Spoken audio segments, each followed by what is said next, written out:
Hello, and welcome to another episode of Connect, the monthly series where we bring in experts, innovators, and community members, and together explore themes of loneliness, social connection, and healthy aging across Massachusetts. I'm Sandra Harris, the state president of AARP Massachusetts and co-leader of the Massachusetts Task Force to End Loneliness and Build Community. We are so fortunate to have academic institutions, organizations and programs, and thought leaders in Massachusetts that are leading the way in preparing for the future. One such program is the MIT AgeLab. Created in 1999 to invent new ideas and creatively translate technologies into practical solutions that improve people's health and enable them to do things throughout their lifespan.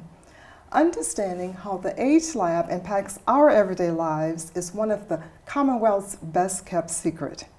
Perhaps you've heard of Miss Daisy, the redesigned cherry red Volkswagen Beetle to which technology has been added.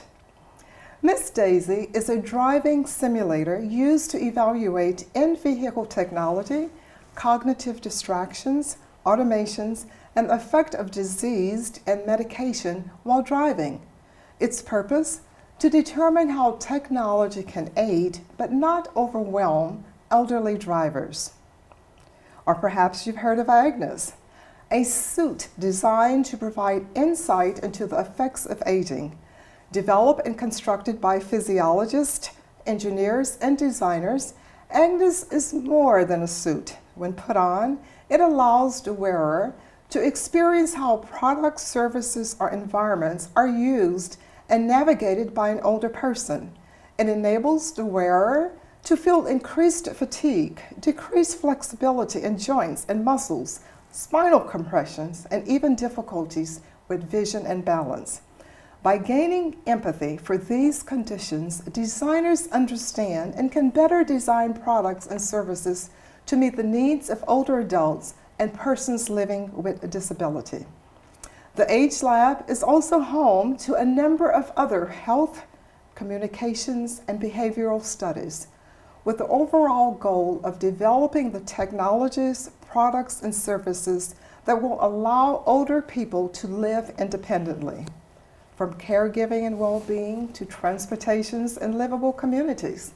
From retirement and longevity planning, their innovative research, design, and programs are truly improving life for tomorrow.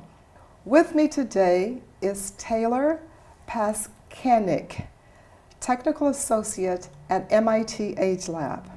Welcome to Connect, Taylor, and thank you for being with us today. Thank you, Sandra, for having us. Taylor, tell us about yourself. How long have you been at the AgeLab? What brought you to it? And what does the Technical Associate do? Yeah, Sandra. So I've been at the MIT AgeLab for about 5 years now. My background is in social work and in public health, but I work alongside many other computer scientists, engineers, policy wonks, psychologists, and the like to help answer some really challenging questions about what it means to age these days. So a technical associate is really a fancy way of saying that I'm a social science researcher. I specialize in particular on some of our more community-focused research and some of the other topics that we're going to talk about in a little bit later on as well. So I'm going to ask the question that I know so many of our viewers have been wanting to know for some time. What is the AgeLab? What do you do there? Yeah, so the MIT AgeLab is a multidisciplinary research lab at MIT dedicated to improving the quality of life of older adults and those who care for them. So we're really interested in sort of rethinking and reimagining and really re-engineering what it means to age these days in the 21st century with sort of a greater access to technology and tech-enabled services than we ever have before. Okay. I find the work being done at the AgeLab to be so varied and just also fascinating. What was this vision in 1999 when it started, and has that changed over the years? Yeah, so I would say that the vision has remained the same in the sense that we were interested then, and we still are now, in doing really good research that moves the needle on the quality of life for older people and those who care for them. So while that vision hasn't changed, the content around our research certainly has. When we were first started, our director, Dr. Joseph Coughlin, began the lab, and we were really interested in answering some important questions around older drivers. So how to have better conversations around when it's time to give up those keys. And this is why we're a part of MIT Center for Transportation and Logistics.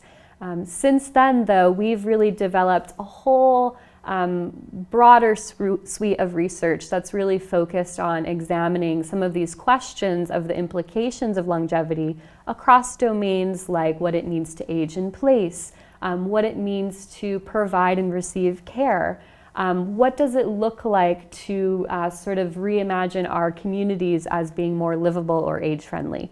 Questions like these. So the suite is much, the sort of suite of research is much broader, but very connected to our mission. So you mentioned that you started as the Center of Transportation, and your interest in understanding better the transportation needs, especially for older adults. So I would imagine that that is what brought us to Miss Daisy. Was that one of your first projects? Yes, absolutely. So as you've mentioned, Sandra, Miss Daisy is our in-house vehicle simulator. And Miss Daisy is an old VW Bug, which I understand is very much an antique these days.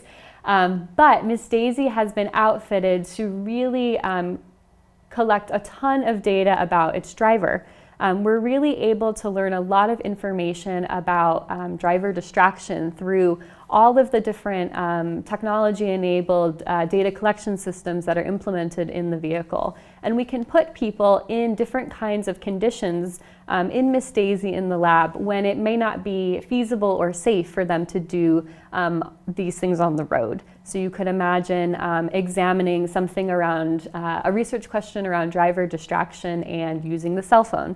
Obviously not behavior we would want to encourage actually on the road, but we could certainly put the sort of appropriate experimental conditions together around using a simulator like So Miss Daisy is safely embedded in a building at MIT, so we don't have to worry about all the distractions and kinds of issues that we would see on the road.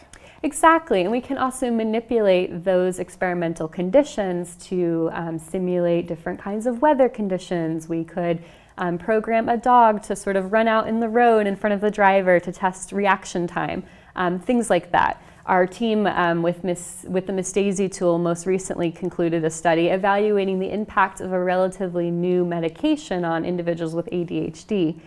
So again, with an example like that, we wouldn't want to put folks out on the road, but we can put them in the simulator in order to help put some of these more important experimental conditions to test. So who are your drivers?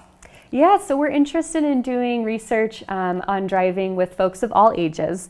So that's another example of a case in which our vision has expanded greatly over the years. So no longer are we interested in just older drivers, but also drivers of all ages, right? It's really important for us to understand how maybe choices we make as a younger person can impact our age and our ability to grow older, certainly. Okay, so since we're on the subject of all these fine things, tell us about Agnes. Yeah, so Agnes is our age empathy suit.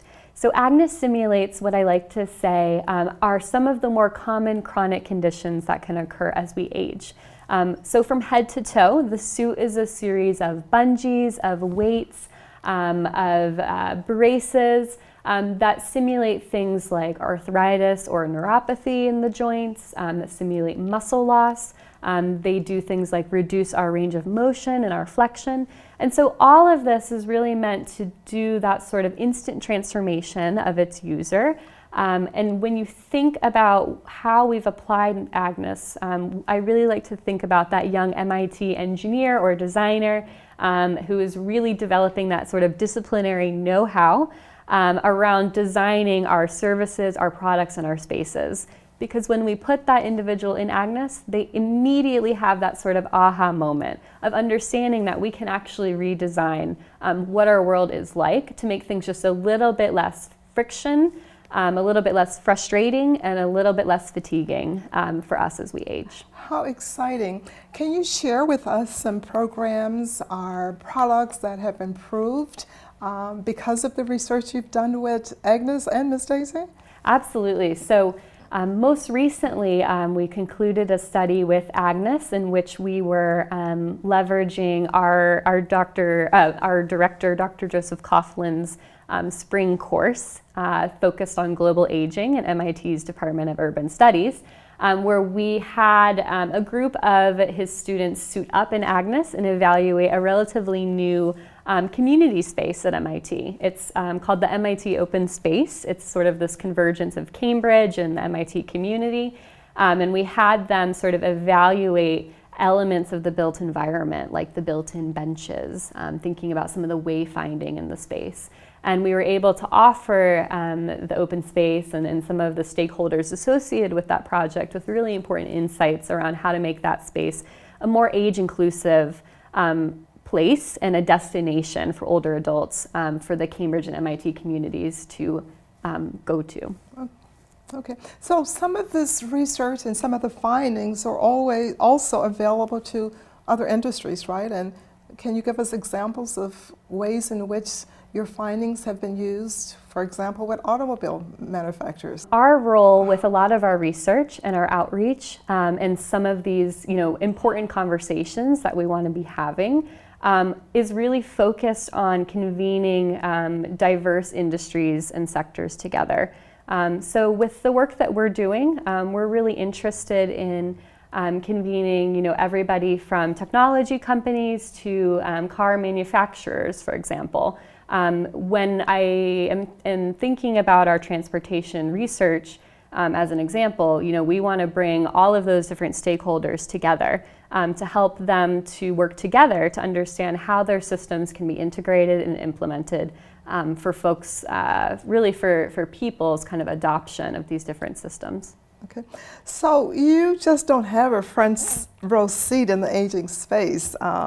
The AgeLab is really changing the conversation about aging and aging well, and you're doing that in a lot of different areas. Can you think of other areas that you'd like to share with us? Yeah, absolutely. So we are interested in convening, industry, as we've mentioned, but also the government, also the public, in some of these conversations about our research, but also, of course, what it means to be living in a time in which we're all living longer than ever before. So some of these conversations about our research, these changing demographics, and really the opportunity that longevity has presented to us. Can you share and provide some insight about the work that you're doing in wellness in the caregiving space? Absolutely. So we have developed a rather large panel of family caregivers. These are folks who have formerly or are currently providing care to an adult family member. And so with developing this panel and really building a research consortium around this idea of providing and really receiving as well family care, we're really interested in understanding how we can help improve the caregiving experience for our family caregivers. Okay. And I know that you're also doing some research and work around the financial service industries and how it is redefining the conversations about longevity planning and planning for retirement. Can you talk a little bit about that work? Absolutely. So when we think a little bit about the opportunities of longevity, we now have what we like to call a longevity bonus, right? We're all living much longer than we ever have before. And we think it's really important that, at least from the consumer side of things, we are thinking about how people are thinking about their own longevity. And part of that includes financing that longevity. So how are people planning for longevity financially? What does their savings behavior look like? How are people thinking about a version of their future self and what the sorts of things they are going to require in that older age? So we have a whole area of research that's really focused on working with individual people, but also with the financial services industry to help really redefine retirement planning to longevity planning. Okay. So can you share with us how that works? How do you invite someone from the financial world to come in and be involved in this work? How do you get them to become interested in this? Yes, so I would say that the best way to stay involved with that research is to get involved in what we call our PLAN panel.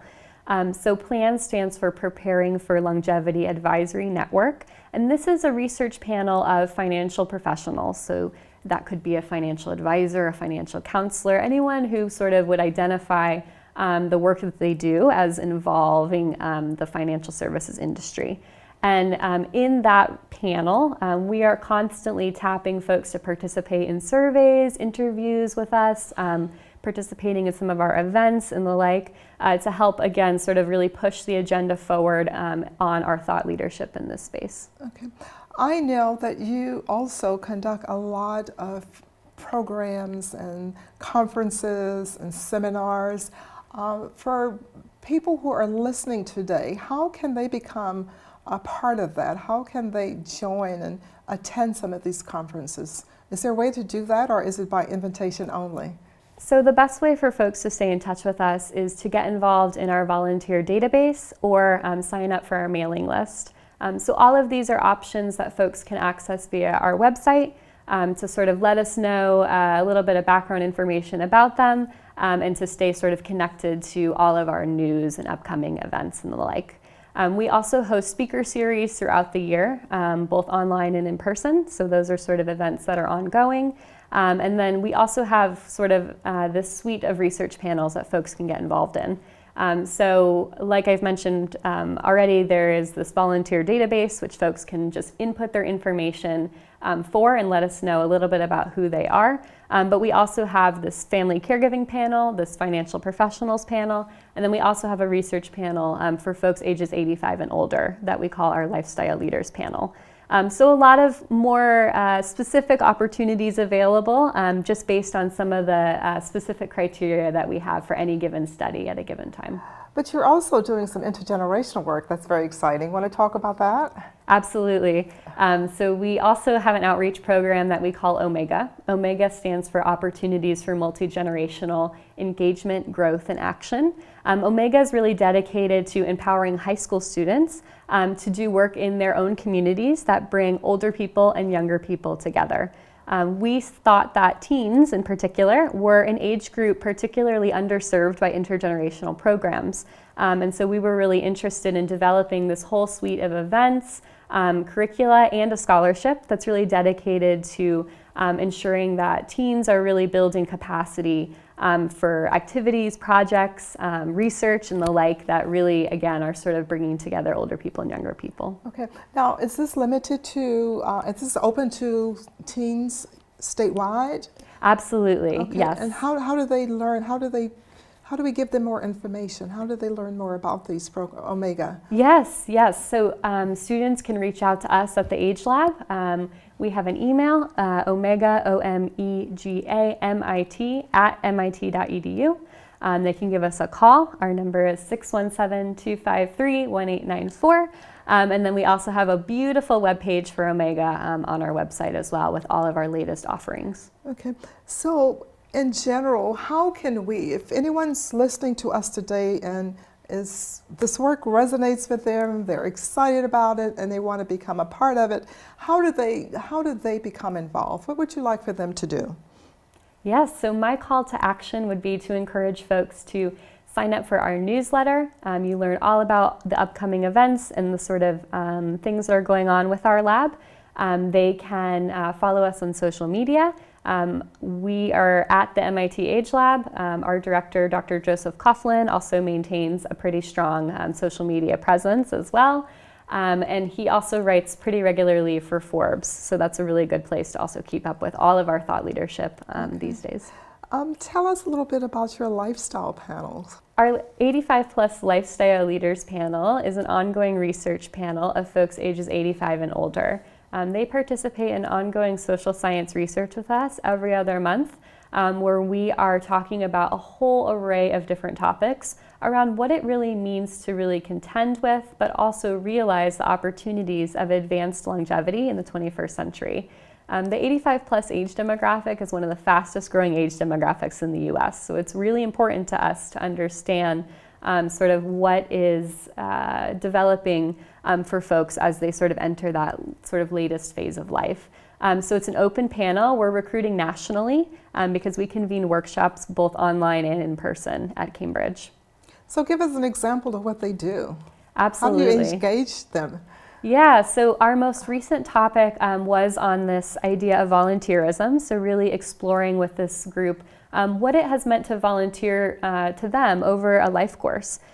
So for us, you know, there is sort of this lens of understanding volunteerism, maybe when our lifestyle leaders were certainly younger or even in their early retirement age, say mid-60s.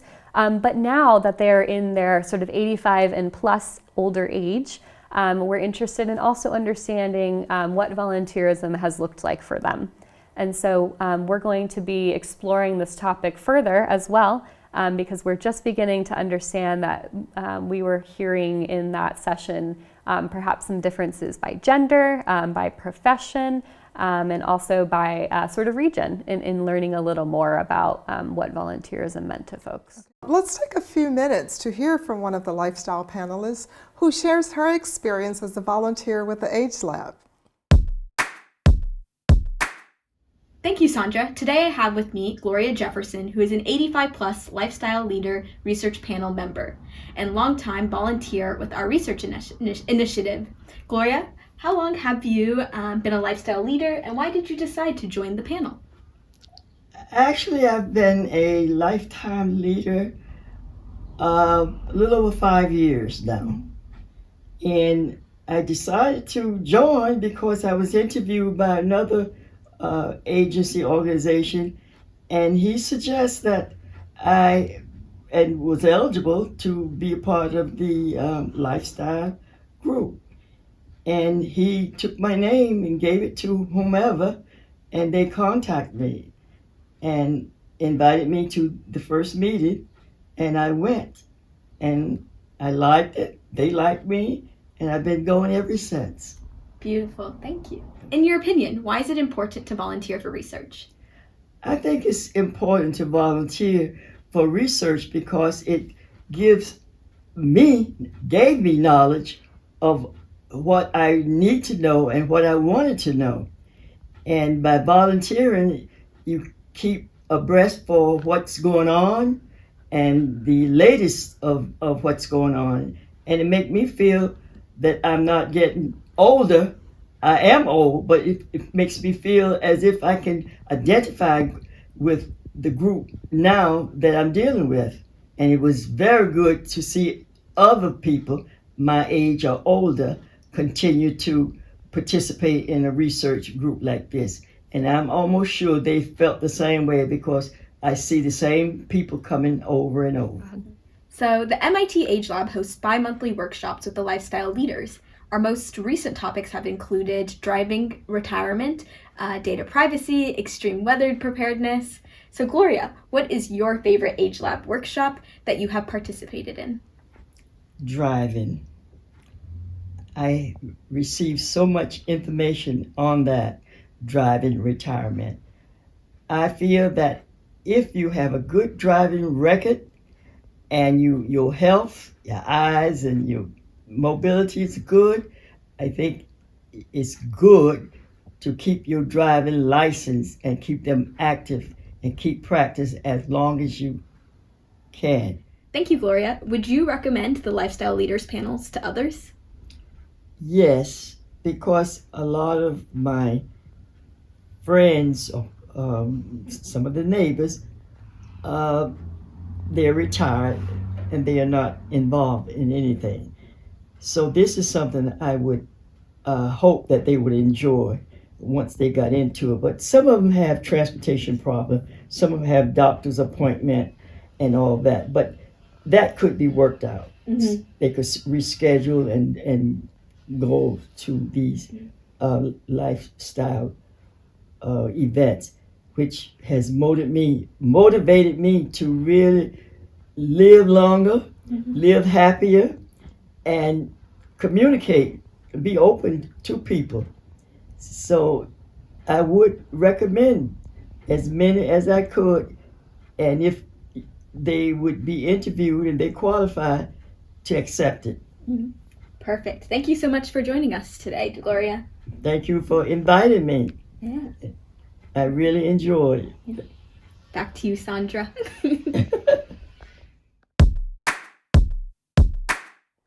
Thanks, Sophia, and thanks to you, Gloria. May you continue to enjoy your time at the AgeLab. Taylor, I can only imagine how exciting and fulfilling it must be to be a member of the AgeLab team. You're constantly looking ahead, researching and presenting solutions for successful aging. Before leaving, as you look into your own crystal ball, what can we look forward to in the AgeLab of the future? Yeah, I think we are very much looking forward to examining different versions of Agnes in the future, perhaps a suit that is more technology enabled or more precise in its measurements. We're interested in examining the impact of emerging technology like AI and what it could mean for longevity. And I think as we continue to put more and more technology in our vehicles and on the road, we have a lot more to learn as well about the interaction of in-vehicle technology and people. Oh, wonderful, wonderful, exciting, a lot to look forward to. Taylor, thank you so much for sharing the innovative and important work you and your teams are doing in the MIT AgeLab. We look forward to keeping up with the new technologies, the programs and services you are advancing for healthy aging across the lifespan. We're so proud that this work is happening in the Commonwealth. May you and your colleagues continue success in anticipating and responding to the needs of our aging society. Absolutely. As we have continued to do over time, we are looking very much forward to doing fantastic research that improves the quality of life of older adults and those who care for them. And thanks to you, our audience, I hope you have learned more about the technological advances and contributions of the MIT AgeLab, and that you can be a part of this exciting work by becoming a volunteer with them. Join us again next month for another episode of Connect. Until then, let's commit to being intentional in maintaining purpose, meaning, and connections in our lives. And let's reach out to our loved ones and neighbors, especially those living alone. Visit us at inlonelinessma.com to watch past episodes of Connect, to learn more about the work of the Massachusetts Task Force to End Loneliness and Build Community, and to learn how you can join this movement. Thank you so much.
If you enjoyed this program and others offered on community media outlets, please contact your state legislators and ask them to support an act to modernize funding for community media programming. This bill has been introduced in both the Massachusetts House and the Massachusetts Senate, and if made into law, would provide much-needed revenue for local community media. If you're not sure who your state legislators are, visit mass.gov and type "Find My Legislator" in the search field. Then, just type in your address to find out who the folks are who represent you in the Massachusetts House and Senate. Give them a call and ask them to support this important legislation. Thank you.